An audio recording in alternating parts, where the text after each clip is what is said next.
We'll be starting the session in just a moment. If you have any connection or technical issues, try refreshing your browser first. If this doesn't work, please go to the Help Desk by clicking Breakouts on the left, or click the People tab on the right and search Help Desk to send a private message. Thank you for joining us.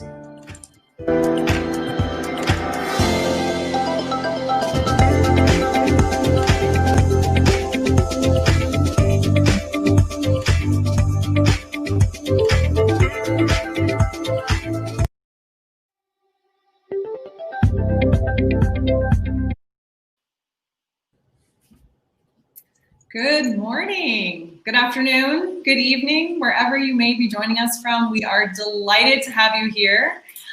We are very excited for week 2 of our 6th annual all-member meeting of the Menus of Change University Research Collaborative. My name is Sophie Egan. I'm an author and the founder of Full Table Solutions. I'm also proudly the co-director of the collaborative. Today is the second installment of our 4-part virtual series, and each day has a different theme.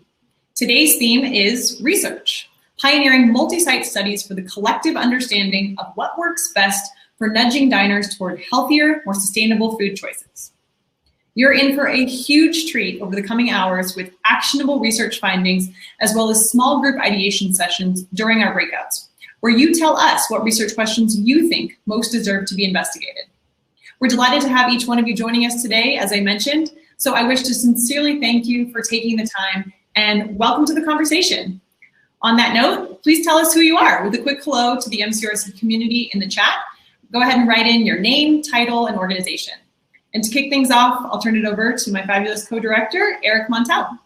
Thank you so much, Sophie, and welcome to all of you. And thanks so much, as Sophie said, for sharing your time with us today. We truly appreciate it. I'm Eric Montel, Executive Director of Stanford Dining, and proudly also the co-director of the MCURC, talking to you from the MCURC World Headquarters. So it's great to be here today. We have an exciting program agenda in store for you today. As you can see, we have a research overview that will be happening. You'll be hearing from our research showcase, which is always a great number of presenters that are there. There'll be networking sessions that are happening today. We'll have a breakout session I'll talk a little bit about. And then we'll have some closing comments with poster sessions at the end of today. So lots of great things that are occurring. But first, let's get warmed up for today's call. So we have a quick poll this morning. You'll see one each day at the start of the program. And today's poll is going to be on favorite fall activities. So if you look on the right side of your screen, the top right side, you'll see a poll section there. You can click on that. And the questions for today are, what is your favorite fall event or experience? College or NFL football, the World Series, Oktoberfest, Dia de los Muertos, Halloween, pumpkin, or Thanksgiving and pumpkin spice flavored, well, anything or everything. Or just write it in the chat. So please go ahead and start voting right now. Click on the poll side. So while the poll is occurring, I also want to take a moment to, again, thank our sponsors for making the work that we do together in the collaborative possible, including this 4-week all-member summit series. We couldn't do it without them. Our sincere thanks to both our founding sponsors that you see on the screen here, who've been there with us since the start of the MCURC, and also for the 2020 sponsors who support us during this most challenging time.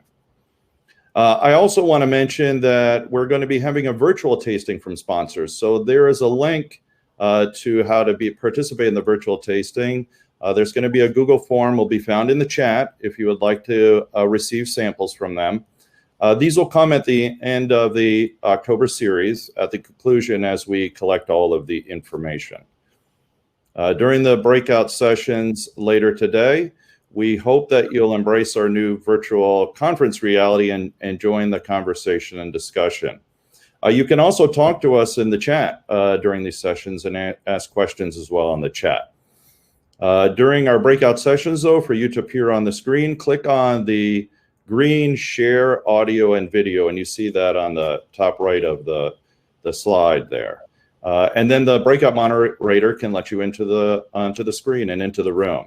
This is the same way that you'll be able to chime in while visiting the research booth. And also, at the end of the day, you'll be able to talk with our fabulous Rutgers students sharing their research during the research poster session at 12:30, I would say, Pacific time. So let's see what the poll is telling us today. From our votes, it looks like Thanksgiving is what everybody's looking forward to. I think that's a great idea. And of course, college and NFL football, probably both of those on the same day. So thanks everyone for participating in the poll today.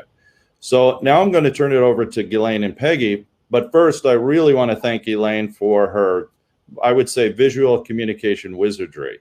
You'll be seeing lots of great slides throughout today and throughout the 4-week program. So I'm so pleased to now introduce the fabulous Ghislaine Chalamel, our research program manager from Stanford Dining, and also the MCURC research program manager. And also the amazing Peggy Palacastro, the director of IFNH, Center for Nutrition Education and Outreach, Director of Nutrition Services at Rutgers Dining, and the MCURC Research Working Group Chair. So thanks to both of you, and I'll turn it over now to the two of you. Thank you. Thank you, Eric. Thank you, Eric. Hi, I'm Dr. Peggy Palacastro, and I have the pleasure of and honor of being the current chair of the Research Working Group. I follow in the auspicious legacy of Drs.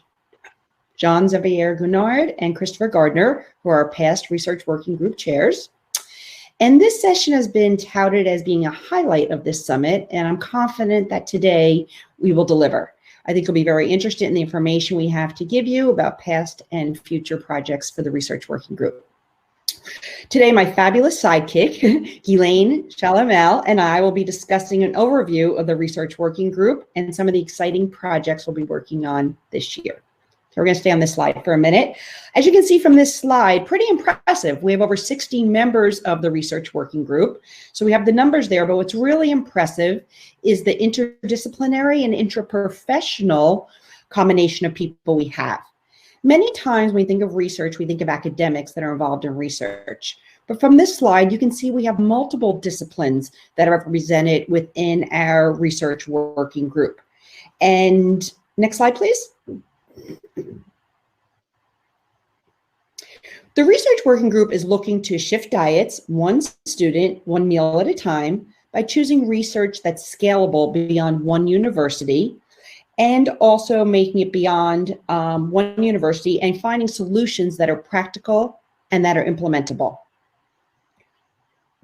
If a solution doesn't work for the operation, it's not a viable solution. That is why MCURC research is so valuable, because we're looking at research through the lens of many rather than one. Our end game is to promote delicious, healthy, and sustainable diets for our students. But if that research sits in a journal, we haven't done our job. If we haven't found a way to implement what we're learning, then we haven't taken it full course.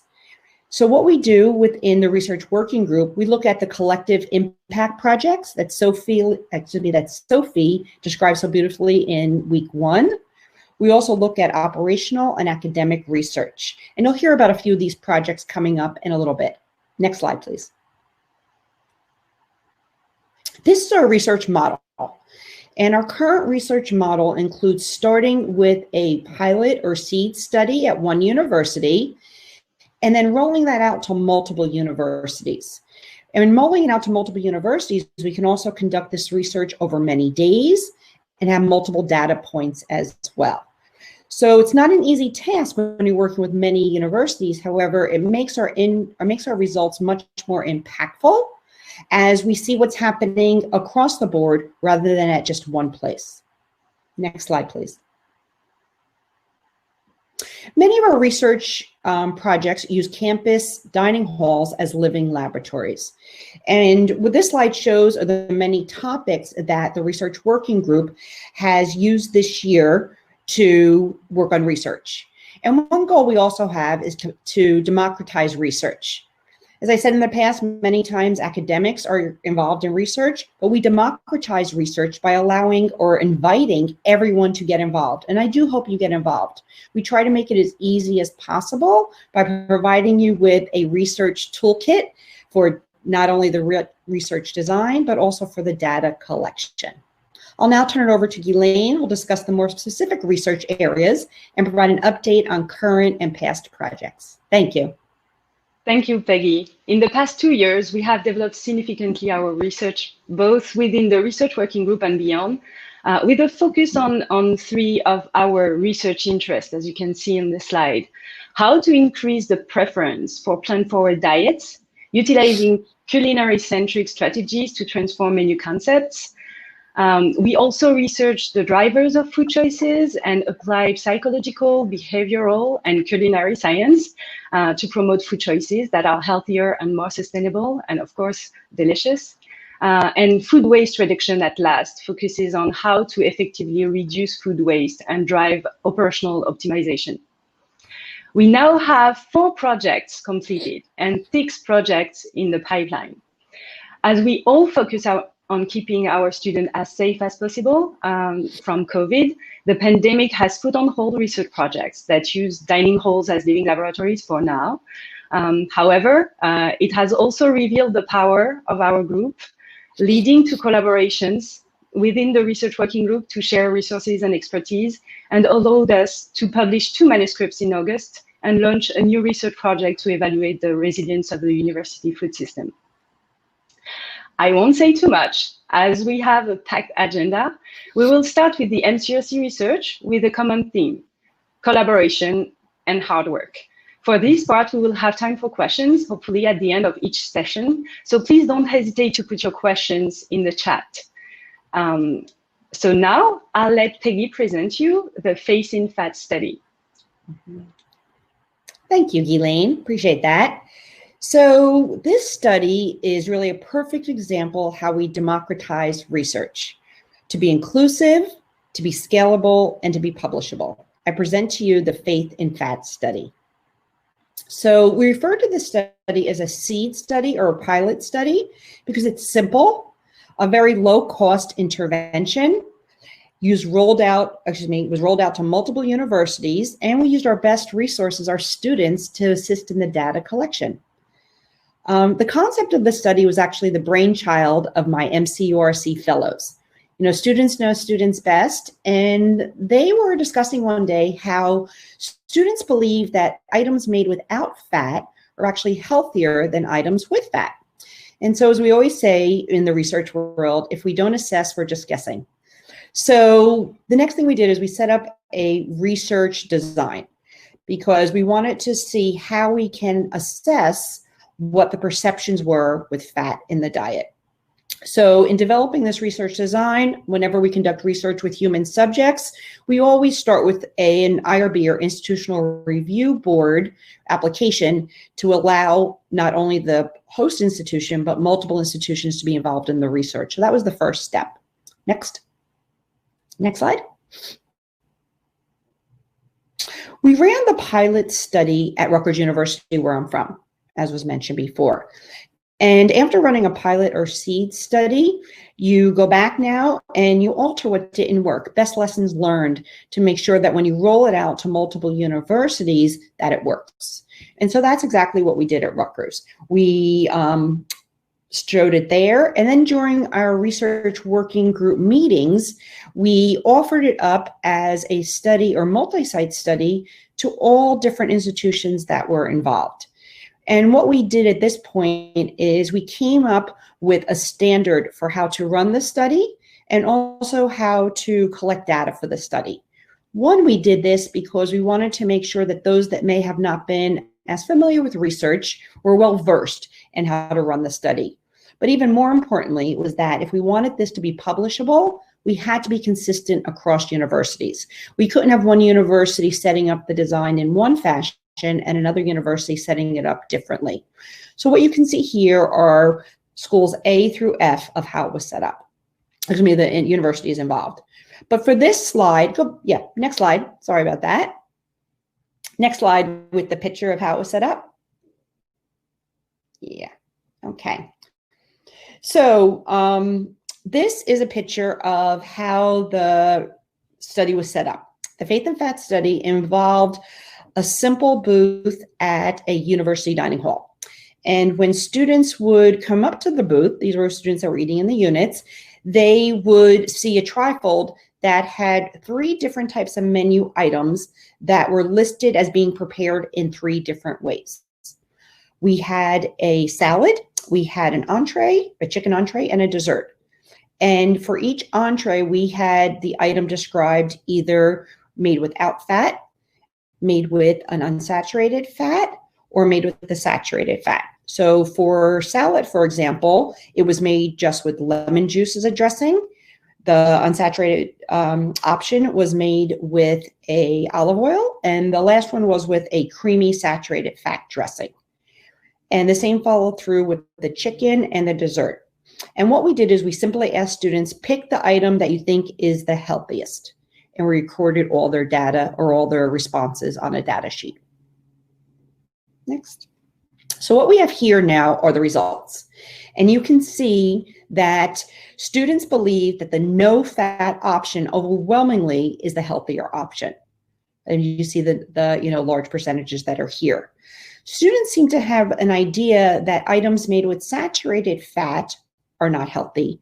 However, they also believe that items made with unsaturated fat are also not healthy. And this is in contradiction to our menu of change principle, go good fat, not no fat. So looking at this, we felt that we had some work to do, but not only that, there was something publishable here. Next slide. So thinking about the results and like, wow, this is pretty overwhelming, that not only do we find these results in one university, but we found them in all 6 universities, we felt we had something really good to tell the story. So what we did at this point is we invited all participating universities that were involved in the data collection to be part of the manuscript development. And we met, I think it was a total of like 8 times between March and July. And we landed on 9 universities with 12 co-authors to develop a manuscript. I'm sorry, it says right there, 8 meetings, right? And so before we even started to develop the manuscript, the first step is to do a literature review. And we had one of the university members volunteer to do a literature review, because what we want to do is to make sure that we're not replicating results, that we're adding to the body of research or literature that's already there. So we did the literature review. We found that nothing like this had been published before, and we were on our way. So next, what we did, I think was pretty ingenious as well, is, everyone's time is limited, and to spread the work around is really the best way to go when you want to have a multi-site publication out there. So at this point, we enlisted the help of a graduate student and a postdoc. And we asked them if they would assist in the manuscript development, looking at the stats, et cetera. And in exchange, we would provide them with a authorship, either first or second authorship on the manuscript. So it was a win-win situation. We would have the work done, but our graduate student and our postdoc would be able to have a publication under their belt. So it truly was looking at the whole research design that was there. I don't want to overwhelm you with all the results that are here, but the reason I have the slide up as well is to emphasize that we really didn't have a lot of differences in results across all the universities. There's a few, very slightly, that males answered questions a little bit differently than females did, et cetera, as you can see here. But, food category. But really the important point is that the results are pretty much the same across the board. And this is what makes our conclusions so impactful, in that students basically feel that foods made without fat are much healthier than foods made with fat. Next slide, please. So we published. We were really happy that we did so, but we learned a lot of lessons along the way. One lesson that we learned is that we need to work with the education working group to cross-pollinate ideas of how to best educate our students on the MCUR principle, go good fat, not low fat, as that's what they believe that is healthiest. We also learned, we also learned that our research model works, and that using a multi-site type of research model, using our students, starting with a pilot study and rolling it out is very, very helpful.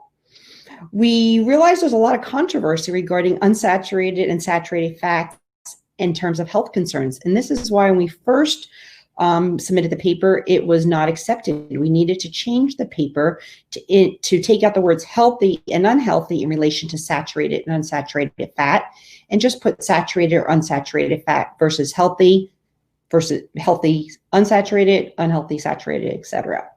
And we also realized we need to review our publication standards for MCURC. We have a set of guidelines right now, but we need to review these to make sure that they are totally inclusive as far as authorship and contributions towards a manuscript.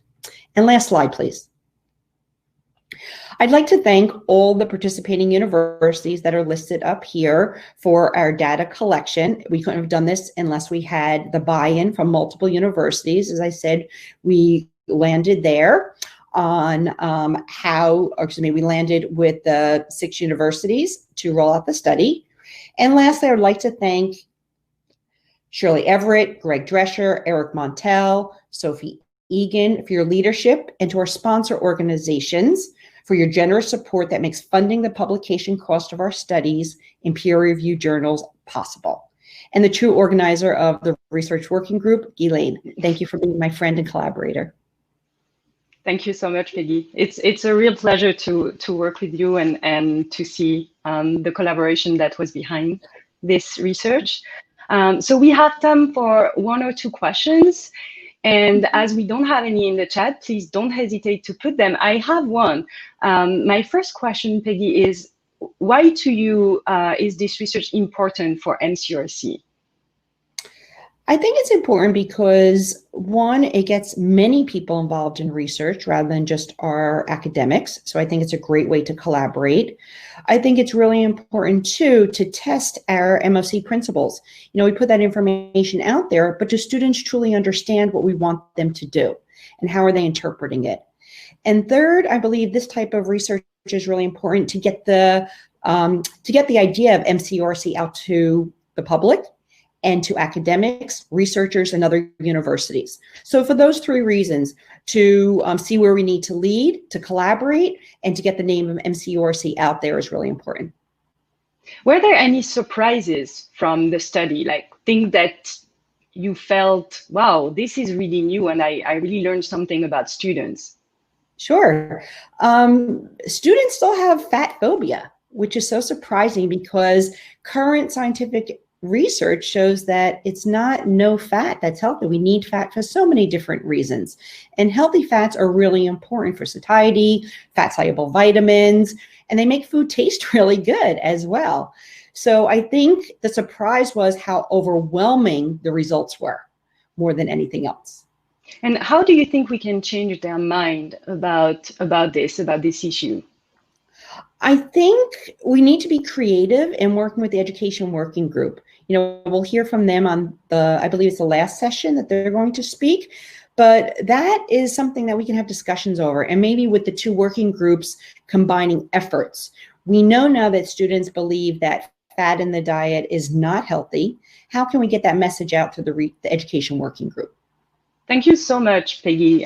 That's such an exciting research, and I feel it has given us as well a lot of ideas for the future. We have the pleasure now to welcome Dr. Jenny J. and Dr. Hannah Malan from UCLA, who will present the impact of a seminar on planet boundaries on the carbon footprint of students' food choices. Jenny and Hannah, your turn. Okay. Hi, everyone. I'm going to start for a few moments and turn it over to Hannah. First of all, we both are just so grateful to Ghislaine and the MCURC and our whole team on this project. It's been a huge adventure, and we're just so grateful. And about this project, you see here the word scalable again.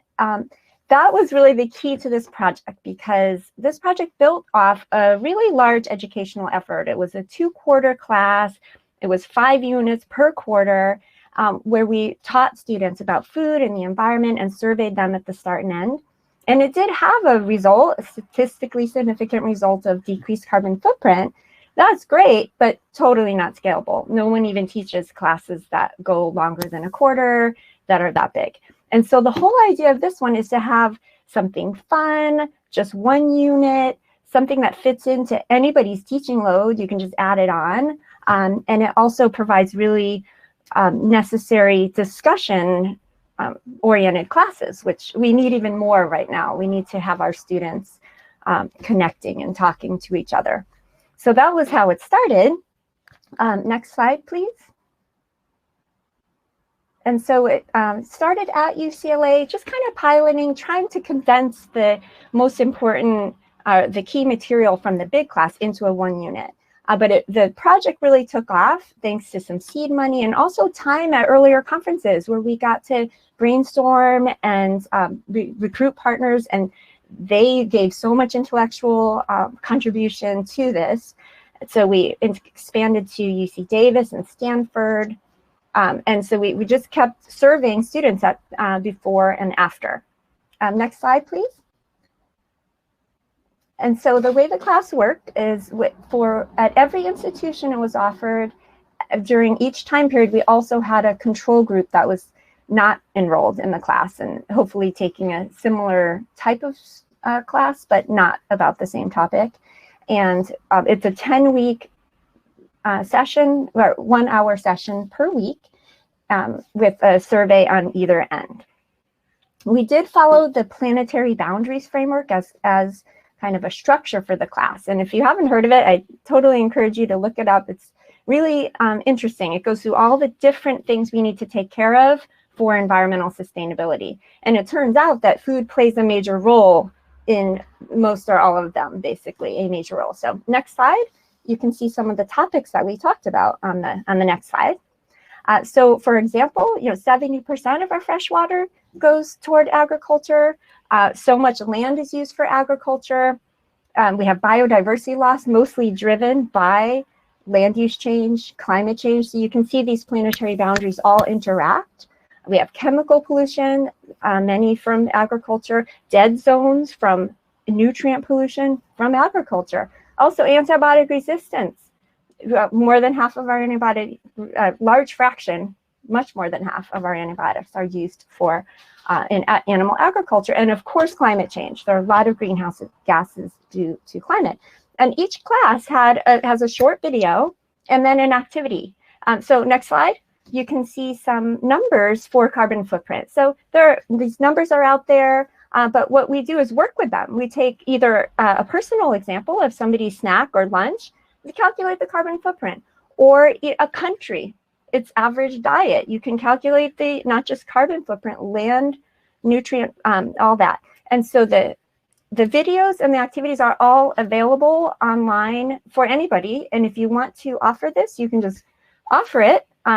The readings are there, but it's also an area of active research still. We have this paper that Hannah will be talking about, but for example, it's also being taught online this quarter. We haven't studied that, and we haven't done follow-up. So there's all these areas, so we encourage you to contact us if you are interested, and also just see the materials if you'd like. Okay, turning over to Hannah. Thank you. Thanks, Jenny, and thanks everyone for being here. This is really fun to present about, especially since our paper was just published. And so I'm going to briefly talk about some of our key results. So as Jenny just mentioned, foods vary in the amount of carbon emissions that are embodied in their production. And so just like the students would add up a snack or a meal of what's the carbon footprint of that meal, we did this for their usual diet. So this bar chart right here is showing daily dietary carbon footprint, which is the sum of all the foods students normally eat. And so what you can see here in this left cluster, throughout here we have our comparison group and our intervention group. So 87 students in the comparison group, 89 students in our intervention group. The dark gray color is at pre, so before the seminar. The light gray color is at post. So for the students in the comparison group, we see there's really no change from pre to post, no change in their overall dietary carbon footprint. For our intervention group students, they started a little bit lower, so they were eating less carbon intense diets, but they decreased their dietary carbon footprint by about 500 grams of CO2. So just for some context here, that amounts to about 20% of the per capita carbon reduction goal under President Obama's climate action plan. So these results are both significant and they're substantial. Next slide, please. Thank you. So in this center cluster here, we're looking just at students. You'll see the ends are a little bit smaller. We're looking just at students who reported eating ruminant meat, so beef and lamb, which are the high carbon foods, eating those weekly. And these are the students we really want to target because there's the greatest potential for impact or greatest potential for change. And so here again, we see very small change in the comparison group and a large significant decrease in our intervention group, which is really exciting. Next slide, please. And then finally, this cluster on the right shows infrequent ruminant consumers. So students who reported eating beef and lamb infrequently, less than once a week. So what's interesting to note here is that if you look at this cluster, overall, these students are about half of the dietary carbon footprint than weekly consumers. So really reducing the frequency of consuming these ruminant meats really makes a difference. But if we're looking at pre and post here, we see that the comparison students actually increased a little bit. There was no change in our intervention group, which makes sense because if you're already really low, there's not much room to go down. But again, if we compare the changes here, we see a significant savings or improvement because our group did not increase. Next slide, please. So just for you to kind of wrap your mind around what all these numbers mean, if we think about the actual food groups, it makes sense that we observed that we saw a significant decrease in our intervention group of about 0.7 servings on average per week of ruminant meat intake. And again, very little change in our comparison group. So that's really what's driving that change in dietary carbon footprint. Next slide, please.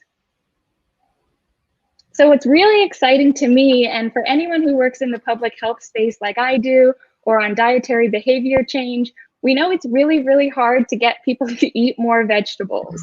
So it's exciting that we not only saw that students in the intervention group decreased their meat intake, but they actually improved their vegetable intake. So other studies have also found that over the course of the year, students' dietary behavior sometimes get worse. And so we see here that our comparison group students decreased their vegetable intake a little bit, and our students increased their vegetable intake, resulting in a 4.7 serving per week relative change. So this is truly a significant outcome. Next slide, please. And similarly, if we look at sugar sweetened beverages, again, we see there was no change in the intervention group, but no change in the comparison group, but our intervention group reduced their weekly servings by about half a serving per week. So I just want to point out that these are really two outcomes that are not just dietary carbon footprint, not just sustainability, but also promoting healthy diets and healthy dietary intake. So learning about the environmental implications of food has health benefits as well. Next slide, please. So what's really fun, and I encourage you to check out our paper because we have lots of excellent comments from students and much more rich detail about why we think this worked, the theory of change about all of this. So I really encourage you to take a look. But when we asked students what was most impactful about the course, they said things like the massive effect one person can have on others in the environment, or our diets have a large environmental impact. Food isn't simply brought to the dinner tables. There's a long process that comes with it. And then the interaction of topics like waste, red meat consumption, water use, and how it all intertwines to get us where we are today with limited resources. Next slide, please. So I really want to thank everyone. This is a huge group of participants. Our study had 11 co-authors. And I want to give a huge shout out of gratitude to Jenny for being an amazing mentor for me and paving the way for this study, and also Ghislaine for helping us make it happen and for her intellectual contributions as well. Ghislaine's a co-author on the study, so I just want to bring her here to say a few closing remarks, but quickly just a huge thanks to Stanford, to UC Davis, Ned Spang, everyone who was involved. So thank you all who taught the study and taught the course and conducted the study. Thank you, Jenny and Anna. It's really an honor to work with you on this. The key takeaways we learned from this research are first that it works. The one-unit seminar does influence students' food choices, not only in UCLA, but in all the universities that participated in this study. Which leads up to the second point, the power of the collaborative. And I think you really nailed it on your presentations.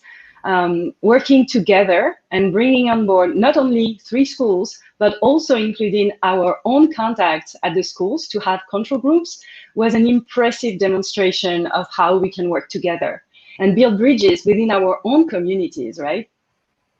And last, we published this research in a peer-reviewed academic journal. This in itself proves the relevance of our research model for the academic community and will inspire, hopefully, and guide other researchers bridging education and research. Do we have time for questions? We have a lot of questions here. So just one. Okay. I think Nana Mayer has a question about how would methods look like if we want to follow students taking such courses over the time that they are in college? What do you think about that? We would love to do that. We have the rosters and we just haven't had the bandwidth. So we invite people to join us. We have the rosters and we could do it. Another suggestion came up to look at other environmental parameters aside from global warming. We're actually already doing that one on the earlier class, than the larger course study. We're already doing that. We could do that with this data set too. And it's just bandwidth is the only limit. Yeah, I just also want to point as Charlie and Benji, who were our MCURC fellows at Stanford, taught the class. So this was also a great opportunity for our students to take these roles and work with faculty. Thank you, Christopher Garner, for being such a great, also a champion on this research. So yeah, well, thank you all. As you can see, we were pretty excited to present you this research. Now we are going to talk about food waste with Dr. Nell Putnam-Farr, Assistant Professor of Marketing from the Jones Graduate School of Business at Rice University. Hi, Nell. Hello, Guylaine. Hello, everyone.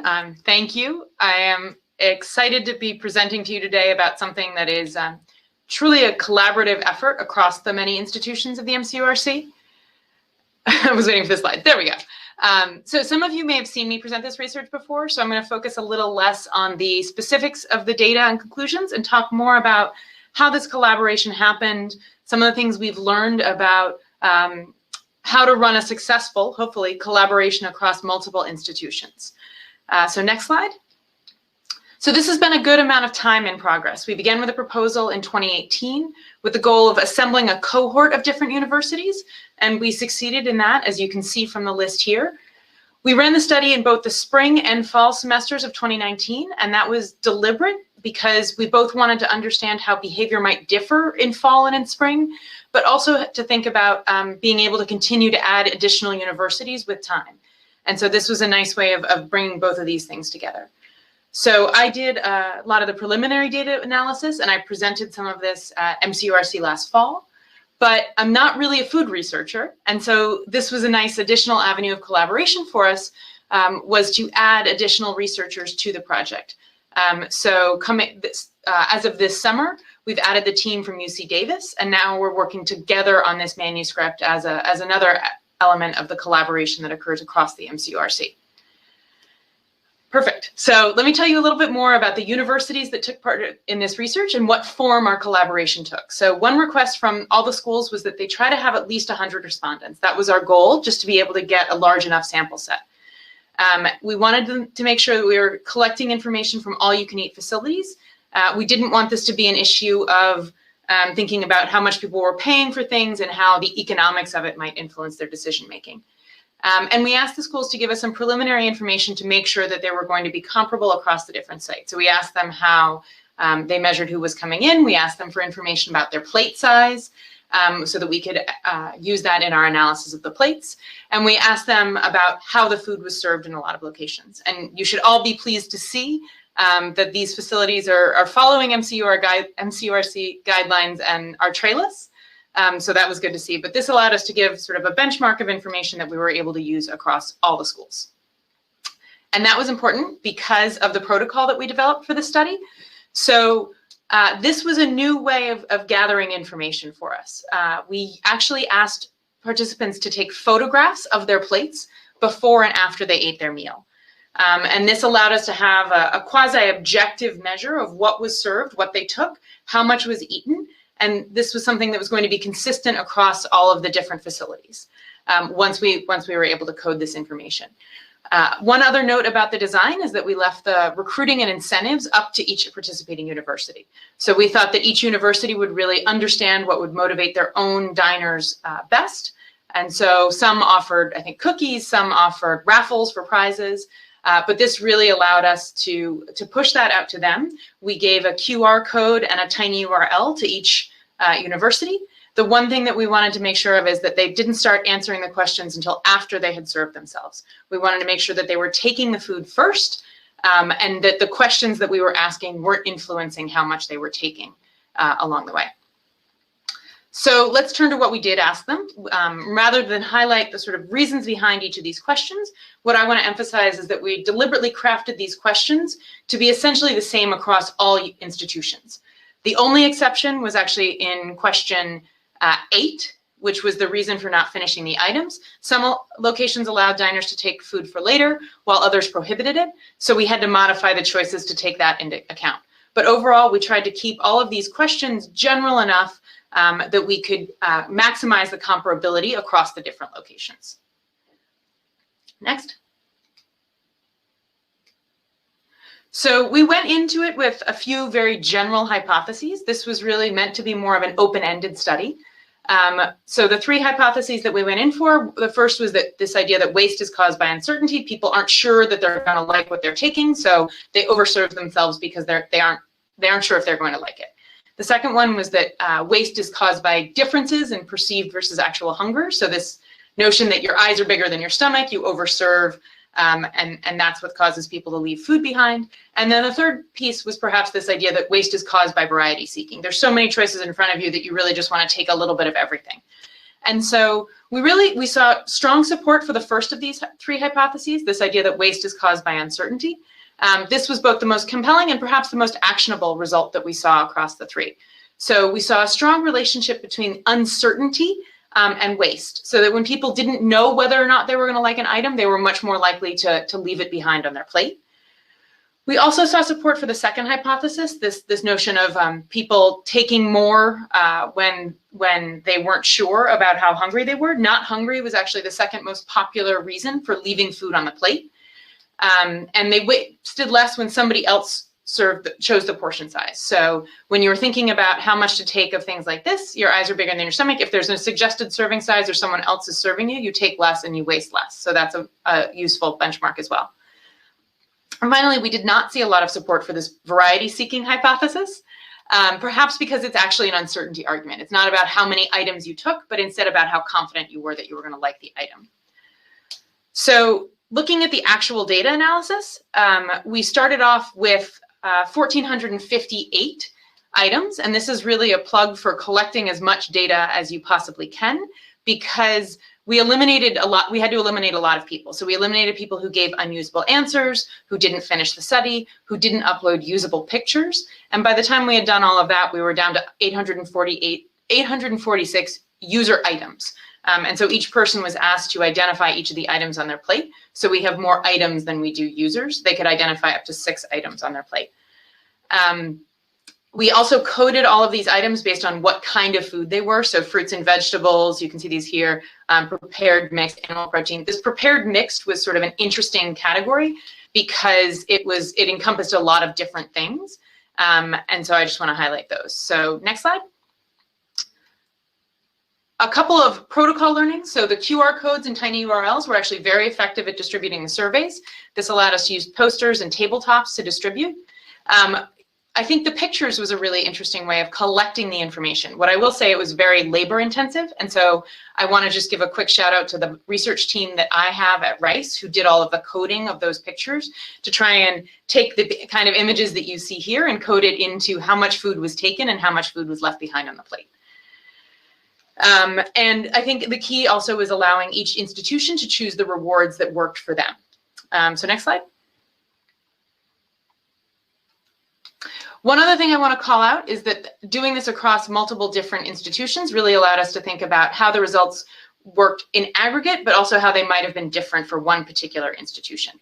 And so this particular deliberately unnamed school seems to have tasty food, I think you could make the case, because fewer people were leaving food on the plate because they didn't like it. And so this is one of the nice things about having both the aggregate and individual schools, is it allows you to think about both of those things together. I'm going to go quickly on this slide just because it's one that I've showed before. But what I want to highlight is that a lot of the prepared and mixed foods were the most likely to be taken, but not as many left behind. And as a percentage of what was taken, the grains and starches was actually quite high compared to how much was actually taken on the plate. Next slide. Okay, so our takeaways for this, one of the big ones was that waste was related to uncertainty. I told you about that already. I also talked about the hunger. The last one I'll highlight as interesting is that dessert was the least likely to be wasted. It was also the least likely to be taken, but I thought that was interesting just in terms of if people actually go to the effort of taking dessert, then they're actually going to finish it. Next slide. We also left people the opportunity to add additional comments about serving size. So this was important for us in terms of gathering additional information for things we might have missed in the questions, especially because we were trying to keep those questions as general as possible. And so things we hadn't included, like sometimes the food runs out, so they take more because they're worried about it running out. Sometimes it's things like fruit salad, they don't like the pineapple, and so that was why but it was all served together, so that was why they left it. Next slide. So this is the last thing that I really want to highlight is what we were thinking about for going forward. So now that we've moved significantly across institutions towards pre-ordering and selecting items from a menu, I think there's a lot of room to consider how our descriptions influence people's choices and to strike the right balance between helping people to choose, but also influencing their satisfaction with their choices. So these descriptions, whether they're pictures or language, need to strike this balance. And it's a tough issue for all of us because if people are dissatisfied with their choices, then they're more likely to be wasting food. So I think that's an interesting avenue for us going forward. And finally, thank you to everyone, especially Guylaine for helping to organize and coordinate all of this. It was a significant effort across all of these schools in coordinating the research efforts, and I really thank everyone who has participated in this. Thank you so much, Nell. Your project inspires many follow-up studies, I feel, so stay tuned for future projects on this subject. We have time for a question, and could this be a research project during COVID? Is it going to be discussed in the breakout, or like, I feel this is something that we could work on, right, during this pandemic? I definitely think so. And I think this is really a potentially interesting piece of it to think about how all of our behavior has changed, but this still has waste implications. And so people are now, we're really here questioning what it is that motivates people to make their food choices. And now what's motivating them are the menu descriptions, the images that you use with food.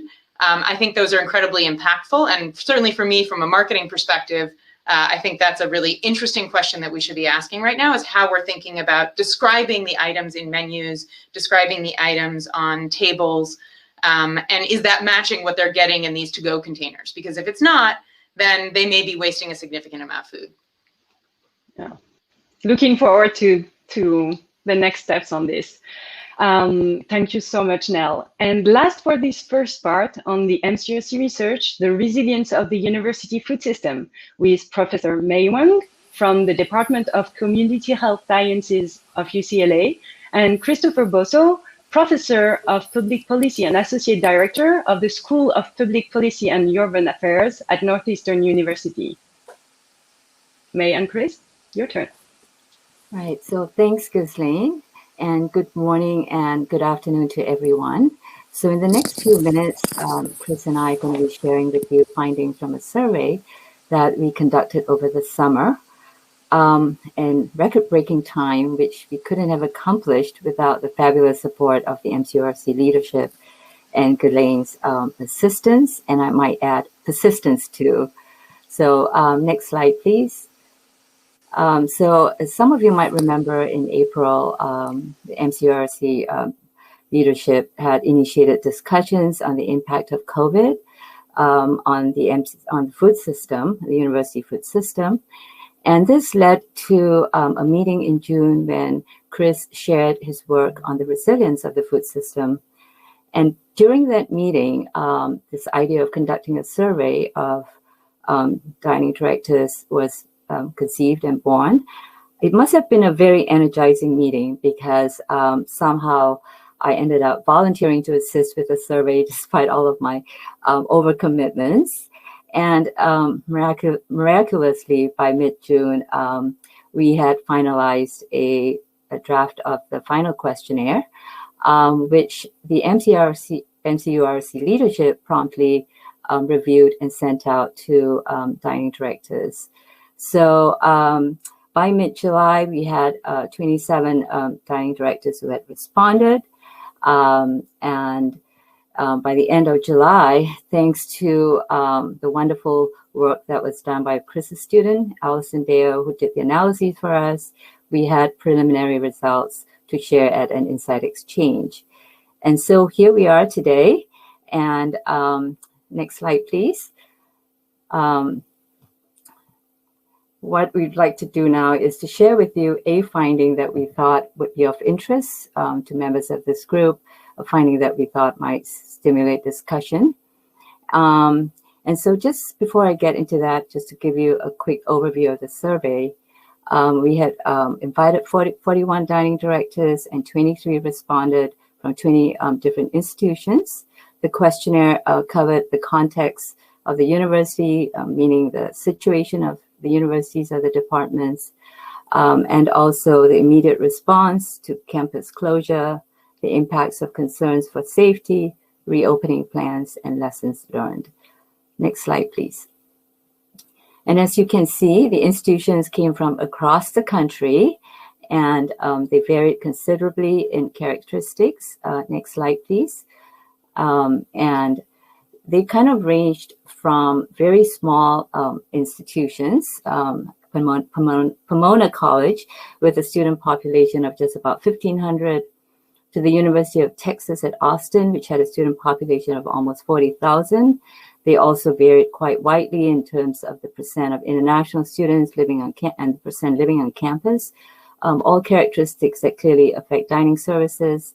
And as you can see, in terms of international students, they varied from about, I think, 3%, if I remember correctly, to about 17%. And those living on campus varied from a low of, I want to say, if I remember, about 20% to 93%. It's a good mix of public and private institutions, and they varied in setting from rural to urban. And next slide, please. So this is, could we have the next slide, please? Thank you. So this is the finding that we wanted to share with you that we thought really would be of interest and might generate discussion. Clearly, safety is a priority right now for everyone. But at the same time, this also meant there was increased waste. And what we found was 70% of the respondents, said that the institutions had mandated the use of gloves. 65% moved to prepackaged foods. 90%, started using disposable or single-use silverware, and another 85% moved on to using single-use containers and plates. So next slide, please. This kind of clearly meant it would have an impact on sustainability goals. And not surprisingly, we had about 70% of the respondents who said it had a major impact on sustainability goals, and 20% who thought it had some impact. Could we have the next slide, please? Thank you. So one of the, I'd like to kind of read share with you some of the reflections of the members. And excuse me, I actually can't see the words on my screen. So I'm going to have to read it from paper. We're going to have a lot more waste. We'll spend more than 50% more on disposables. Someone said that. Another person said, we eliminated carry-out from our dining halls 4 years ago, which greatly improved our sustainability footprint. COVID-19 changes will wipe out most of those gains. Another person said, we're needing to pause our sustainability focus. We're going to use single-use containers and silverware. And one person said, sustainability options with local products will be reduced due to takeout programming. The waste stream is impacted by the addition of massive amounts of takeout containers. So could we have the next slide, please? So this clearly raises a really important issue. There's some tension, I think, between safety, which is clearly a priority and has to be a priority for now, but also sustainability. And we thought it'd be actually an important topic, and maybe this would be the space for us to be discussing. Where do we go from here? What might be future research directions? And we'd like to actually have a discussion given this wonderful collaborative that we have here. So next slide, please. Just before we kind of get into some of the discussion questions, we want to thank all of you who have responded, as I said, in record-breaking time. We really appreciate you taking that time. We know how busy each and every one of you is, has been and is. And also, of course, we want to thank this wonderful everyone in this wonderful collaborative that has allowed us to conduct meaningful research across campuses. Next slide, please. So we just came up, Chris and I came up with Glenn's support, came up with some questions. What are next steps? What questions do you feel that you might need answers to? Can we, find some kind of a balance? And how urgent is it for us to be, as researchers, to be thinking about some of these issues? Yeah, thank you, May. We have time for questions. So my first question would be, the impact of COVID is obviously unprecedented on our operations. And Christopher, as an expert in public policy and given your field of work, what types of information is most relevant to public policymakers to mitigate the impact of the crisis, and maybe for, hopefully not, but future crises? Well, I think having at least some consistency, across the country at some point about how do we reopen. I think having good health advisories and paying attention to health procedures and figuring out what works is going to be really imperative over the next year. I mean, none of us see this really changing much until maybe the fall of 2021, we're hoping. But obviously, by that time, we hope to have enough experiences and enough advisories and enough policymakers who follow the advisories. And this is not to critique any particular person, but we need, obviously, it's a big, complicated country. And I think, the various members of the MCURC have had very different experiences based on where they are. And I think that at least we could share experiences among the member institutions that may help each other figure out how to do the reopening phased in as however that's going to look. Yeah.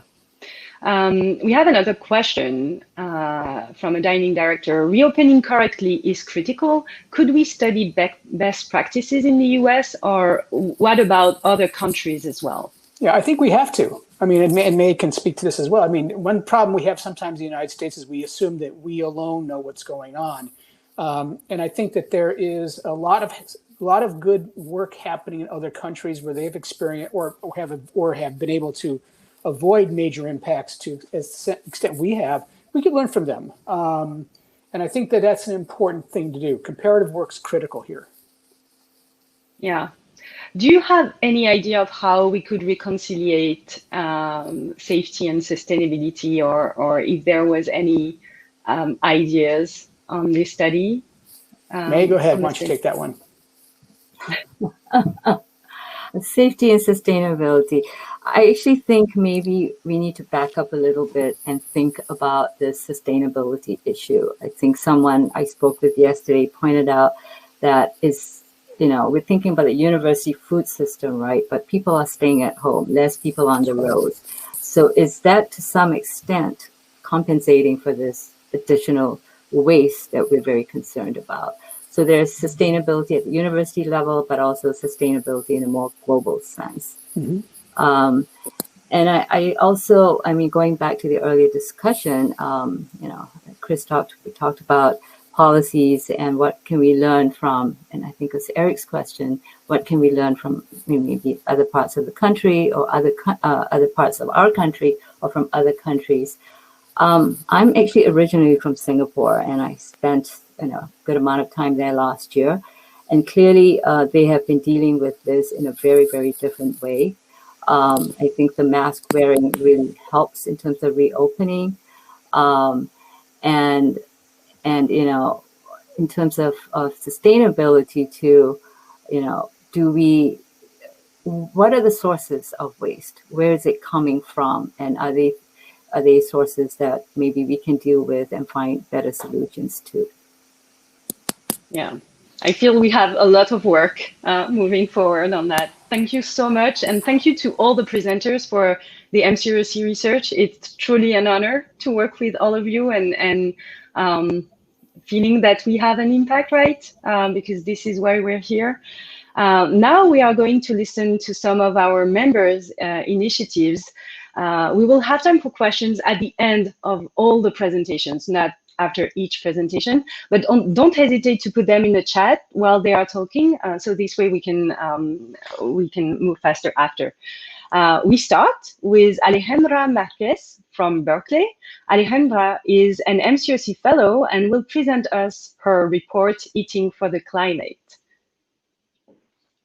Yes, hi everyone. Thank you for joining in. As mentioned, my name is Alejandra Marquez. I'm a student researcher at UC Berkeley. And today I'll be sharing insights from a research report that I wrote over the summer, which looked at plant-forward dining and the best strategies to sway consumers towards more sustainable consumption patterns, specifically focused on university dining halls. And this research was supported by the Berkeley Food Institute and the Berkeley Alternative Meats Lab. For this research report, I conducted a systematic review of the literature, which comprised a total of 43 peer-reviewed studies, in addition to other sources of information, such as interviews conducted and online articles. And the report contains 5 different sections. I will briefly go over what it contains. In the first part, I mapped out current consumption trends on plant-forward eating in the United States in general. I also discussed the current roles of college students in driving plant-forward demand and looked at how these trends have been impacted by our current global pandemic. The second part asked what barriers exist that hinder people from eating more plant-forward dishes, and what are the most common motivations for plant-forward. And I categorized the barriers into 3 spheres of change: at the individual level, in the consumer's food environment, and at the societal or cultural level. Unfortunately, there's no time to go over these, but feel free to message me. I will share contact info at the end. The third section was a deep dive into 3 university case studies. I looked at Harvard's Veritas study, which was implementing emission labels in their university, at Boston University's Wholesome Roots program, and at the University of North Texas all-vegan dining hall. These 3 examples show universities' leadership in the creation of sustainable food programs, and they give insights into the types of strategies that can be successful. Then the 4th section explored the ways in which we present and describe plant-forward foods.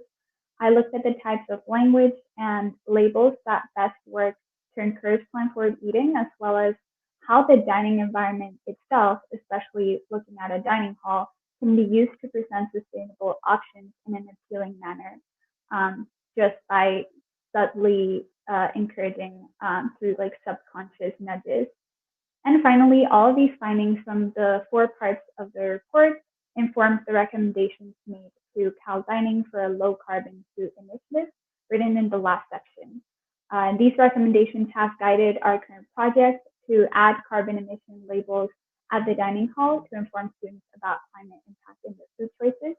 And this carbon label project is ongoing. I will talk more about that briefly. But just going back to the report, I will briefly summarize some key insights that were found through this research. First, we see that plant-forward eating has grown dramatically in recent years, and especially among younger generations and college campuses, which is very hopeful. COVID has pushed these trends even further, increasing the appeal of plant-based eating as meat shortages become more common. I also found that the most common motivation for plant-forward consumption is health, and other common motivations are taste and environmental factors or animal welfare, but to a lesser extent. The literature shows that environmental motivations are not very common among the general population in the US, and also that environmental education sometimes has only a weak effect in the willingness and the readiness of consumers to eat more sustainably, which is not that encouraging. But younger generations are more motivated by environmental factors, or they can be more motivated by the environment than the general population. And then in regards to the most effective messaging, research shows that labels which highlight flavor, provenance, comfort, and protein are the most effective at increasing the appeal of plant-based foods. And labels that say meat-free or vegan or use healthy restrictive language are not very effective and can actually become a barrier or act as a barrier for many people who don't identify as vegan or really enjoy meat. And lastly, the literature robustly showed that slight adjustments to the dining environment, like placing plant-forward options at prominent locations and next to meat dishes, can be very effective to encourage sustainable eating because they make these options more visible to meat consumers. And these adjustments are just subtle nudges that can unconsciously veer consumers into choosing plant-forward options. In doing this research, I found some literature gaps and potential areas for further exploration. Currently, studies that look at the barriers and motivations to plant-based eating focus mostly on stated responses gathered through surveys or through focus groups. And I think that there's potential here for future research to look at barriers and motivations in practice and in real-life settings. So what do consumers actually choose to buy and eat in their everyday life, and what is guiding these decisions? Further, if it is found that food choices are really habitual and subconscious and not at all reflective, we can ask what nudges are the most effective to increase sustainable eating through subconscious motivations, which I actually found that these subconscious motivators or nudges are very effective, even more effective than other types of messaging. And then lastly, in a similar vein, my current research looks at the impact of adding carbon emission labels to the menu items at one of the dining halls at UC Berkeley. We added the carbon labels 1 week ago, actually, and I'm going to write a research paper on the results. So hopefully this implementation and this intervention can be expanded through the collaborative. And this is all to inform about the potential of climate-related information disclosure in promoting consumer behavior towards sustainability. And then the next slide is just my contact info. So I went really quickly just throughout everything that I did in the report. But if you want more information or want me to share the report, I will gladly do so. Thank you. Thank you so much, Alejandra. I feel you also have a lot of elements in this report that we could implement within the MCURC, so very exciting. Thank you. Please join me now in welcoming Chef Alexandra Ceribelli from the Culinary Institute of America. who will present us an exciting operational research pilot, the Menus of Change kitchen at the CIA. And it's live from the kitchen, right, Alexandra? Yes, we're currently in the kitchen right now. Thank you, Ghislaine, and all the presentations that I've listened to so far today have been amazing. My name is Alexandra Sarabelli. I am the chef of the Menus of Change kitchen at CIA in Hyde Park. The Menus of Change kitchen is one of the latest initiatives of the Culinary Institute. The Culinary Institute was founded in 1946, and we're the world's premier culinary college. We prepare our students to be tomorrow's leaders in food service, hospitality, management, culinary science, applied food studies, and baking and pastry arts. So CIA is the co-founder of Menus of Change and MCURC, and the Menus of Change kitchen is where the magic happens. We bring to life the Menus of Change principles so our students can discover, not only in words, but through their experience and taste buds, how amazing a plant-forward menu truly can be. It's also a place where operational research happens, especially regarding food waste here on campus. The Menus of Change kitchen is a pilot project, and it serves many purposes. It's a think tank environment that engages our students in plant-forward menu initiatives, food recovery, and infuses positive kitchen culture that advances healthier, more sustainable, and delicious menus. And we also break departmental silos by fusing with the bachelor programs initiatives regarding research, community service, and other projects like this. As the chef, we have been working on this concept to explore the breadth and depth on how we can serve our purpose at the CIA by really being flexible, allowing our not only our meals, but our culture, our openness to receiving food from other kitchens to be a way to connect the different departments on campus. I have the honor to mentor students in the kitchen, and we reach even more students through our delicious food. Utilizing and measuring surplus ingredients on campus, we look at potential food waste in a whole new way by documenting and repurposing food that might otherwise be donated or wasted. So we have a partnership with the Hudson Valley Food Bank where we divert a lot of our food, but it's also a way for us to take inventory of what we have and really use those ingredients well. As you can see, so our primary concern is to serve a healthy plant-forward meal option to students. And the second is this food waste recovery. And this coming together in this kind of creative, tactile environment has really allowed our students to have this kind of happy, safe, exciting, tactile space in which they can work. So it's filled with smiles and filled with joy, and it's pretty wonderful. Since the launch of the MOC Kitchen, we've developed numerous dishes and menus. You can see it by following our Instagram, Easy Being Greens. The Menus of Change principles are often applied together, with one leading into the other. Using meat as a condiment or not at all allows us to put legumes and nuts at the center of the plate. We lead menus with flavors, and we use fresh and delicious ingredients. We also enjoy celebrating cultural diversity and discovery. In a time where racism, preconceptions are so harmful for our society, learning about fundamentals of soul cuisine, cuisines from all over the world, African gastronomy, it really allows us to not only connect with broader culture, but to really look at our student body and learn about what they have experienced through food as well, their individual food story.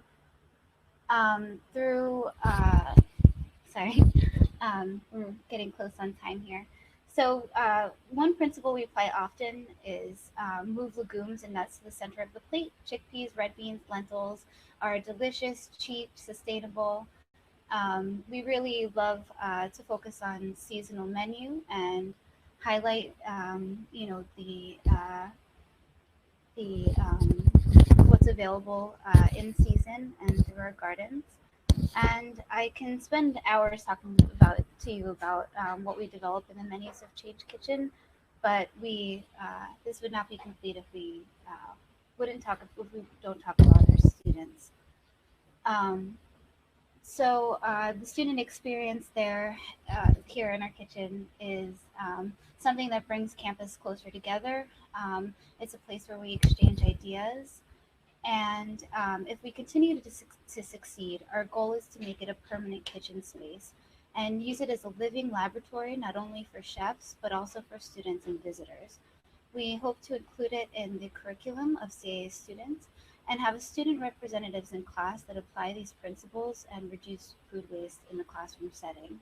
We would love to collaborate with you to support the research working group to advance healthier, more sustainable foods, not only in colleges and universities, but in culinary programs all over the world.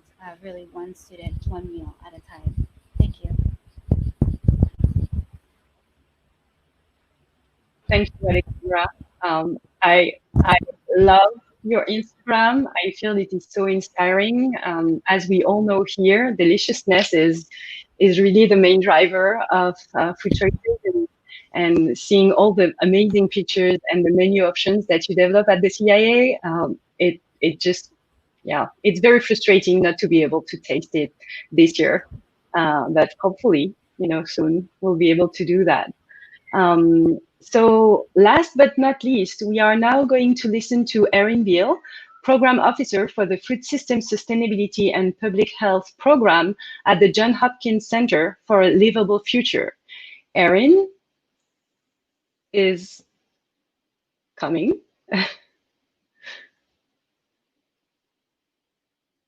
So it's another way of looking at the impact of COVID-19 on the food system, as Erin and the Johns Hopkins Center for a Livable Future has focused on workers and workers of in the dining environment. So we have a little technical issue. It wouldn't have been a real presentation if we didn't have that, right, Erin? Can you see me now? Am I there? Yes, okay. Welcome. Great. I don't know what happened. Sorry. So thanks, Keelan. As you mentioned, I'm with the Center for a Livable Future in the Johns Hopkins School of Public Health. And I've been working with Dr. Ronnie Neff and others at the center on several research projects to understand the impacts of the COVID-19 pandemic on the US food system. And today I'm going to share some very early results from a survey of food system workers and their experiences working during COVID-19. And I say very early because we only finished collecting data a couple of weeks ago. But I hope this will provide an interesting snapshot of what we have been hearing from food system workers across the country so far. Slide, please. So as I'm sure you are all aware here, there were many challenges to food worker health and well-being even before COVID-19.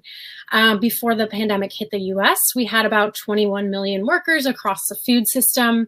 Wages were typically below the poverty line, and benefits like sick days were uncommon, as you can see in the graphic on the right. Slide, please. Thanks.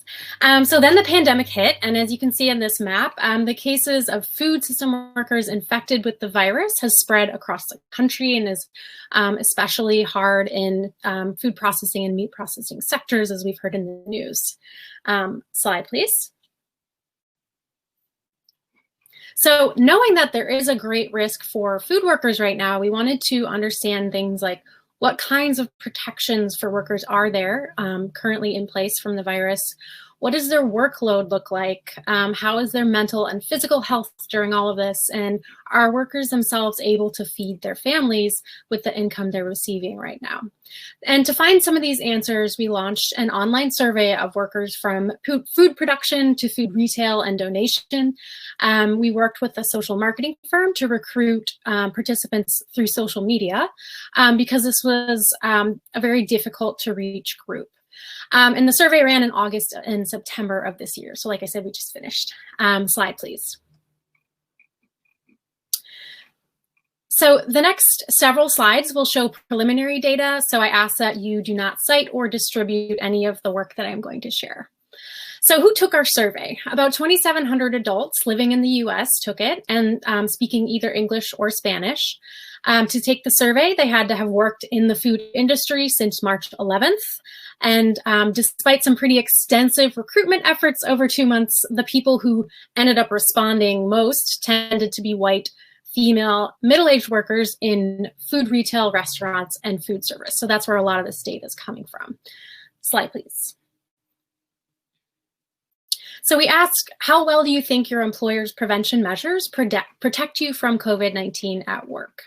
And we ask them to respond both in terms of what protections could look like in a perfect world if enforced perfectly, and what it really looks like in the real world.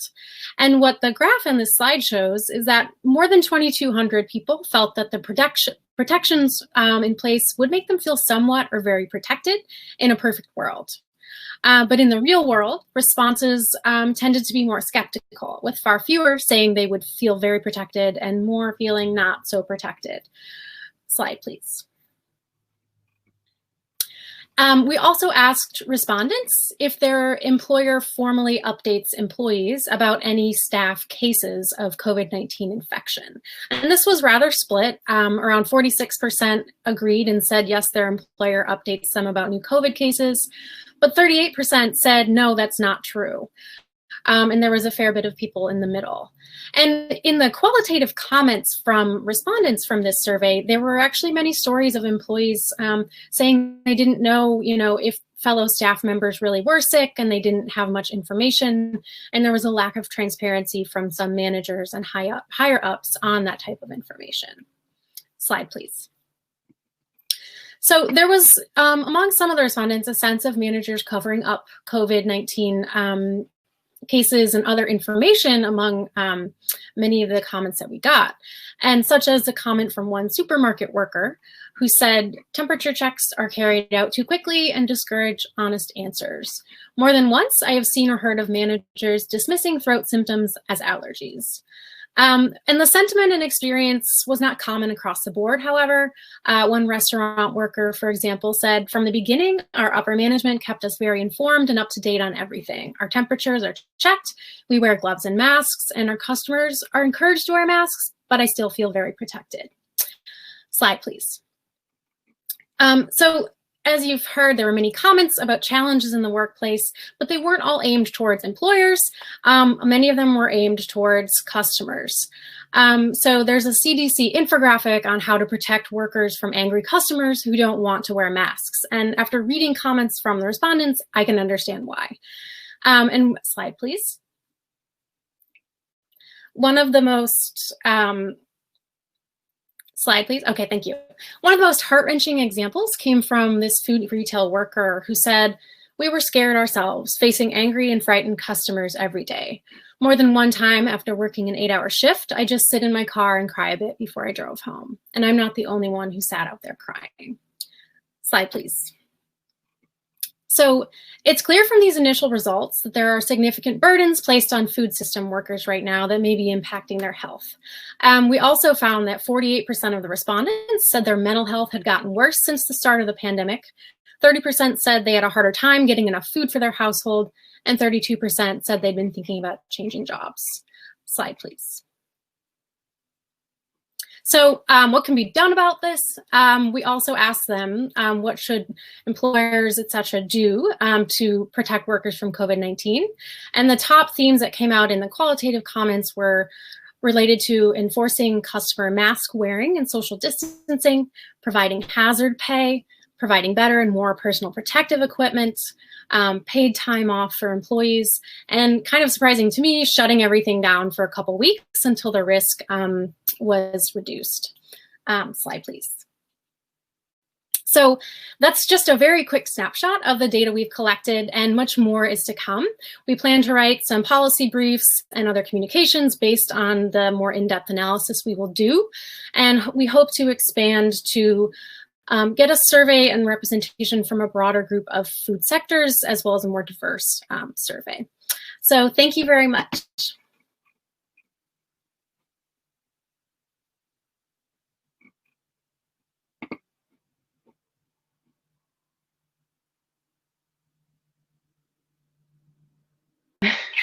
Hello. It was frozen a little bit on my side. I was like, oh, am I going to be away? But no, thank you so much, Erin. I feel these are very touching also results. It appeals to, the human side of what we are doing as well. Like, how do we communicate honestly to each other, bringing kindness in what we are doing, I feel. And this is just so important. We have a few minutes for questions. So if you'd like to write them in the chat, I just want to let all of you know that the presentations are recorded and will be available on our website. So don't hesitate to visit our new website. For those of you who haven't been on last week's meeting, we have a very beautiful new website. So please go visit it. And so we have questions. So Adam Bromberg asked Erin, which group reported worst customer interactions, retail or food service? That's a great question. And I haven't had a chance to look at the data with that breakdown yet. Just based on the qualitative data we had, it was very much spread across both restaurant workers and retail workers. Although we did have, I think, a larger sample of retail workers than restaurant workers. Yeah, I also want to thank you for being able to share with us these early results, because it must have been like a lot of work in a little time. So we are looking forward to the complete analysis. We have another question from Adam for Alexandra. Do you know what is the menus of change principle that most interests, surprises, or challenges the student? Oh, we can't hear you. Sorry, I muted myself because of kitchen equipment. Really good question. I think that students are really excited to bring vegetables to the center of the plate. We really we have a lot of farms here in the Hudson Valley and gardens on campus. So I think the students really enjoy using their imagination to pull this kind of meat-centric idea that we experience traditionally and fill it in different ways to get something that's still complete and exciting to an audience of foodies. So they really love taking meat away from the center of the plate. That's so interesting. I wouldn't have bet on that, right? So we have another question for Erin. Do you think the issues are getting worse or better for workers given the prolonged time of the COVID response? Great question. And we did actually ask some questions about how have things gone over time. And unfortunately, I think the general trend that I've seen so far is that the enforcement of what rules there are has gotten more lax over time. And, people in the comments, mentioned like COVID fatigue or safety fatigue, and just this idea that both customers and employers are very worn out from all of this. And it's kind of showing in the number of safety measures that are actually being practiced and enforced later on in this. Yeah. Thank you. Question from Shavan Hansen from Google for Alejandra. What actions will you take as a result of the research findings? Yeah, that's a great question. So the current action that we're taking at Cal Dining is the carbon emission labels. We're adding carbon emission labels to each of the dishes. And so hopefully these will bring awareness to students of the impact of their food choices and encourage more sustainable food choices. And I think that there's a lot of findings that can be implemented into initiatives from the report, findings from the report. But yeah, that's the approach that we're taking right now. Thank you very much. I know there are other questions, but unfortunately, like every year, we don't have time for all of these, and your presentations were too short. So hopefully we'll have other occasion to discuss this with you. And I would encourage everyone to reach out to you or me to pursue these conversations. Thank you so much. I would like, yes, to thank you all for presenting such exciting research. And I think Peggy and I would really like to thank heartfully Greg Drescher, Dr. Shirley Everett, Eric Montel, and Sophie Egan for inspiring us and leading this amazing collaborative, and for your constant support and leadership. I'd like to thank Peggy Policastro for being such a great leader for our research working group and partner in crime in developing impactful research. And a huge thank to all of the research working group members for your hard work, your strong engagement in the inspiring conversations we have every month. More than ever, we want our food system to be more sustainable, healthier, and the MCURC allows us to make a difference. So thank you.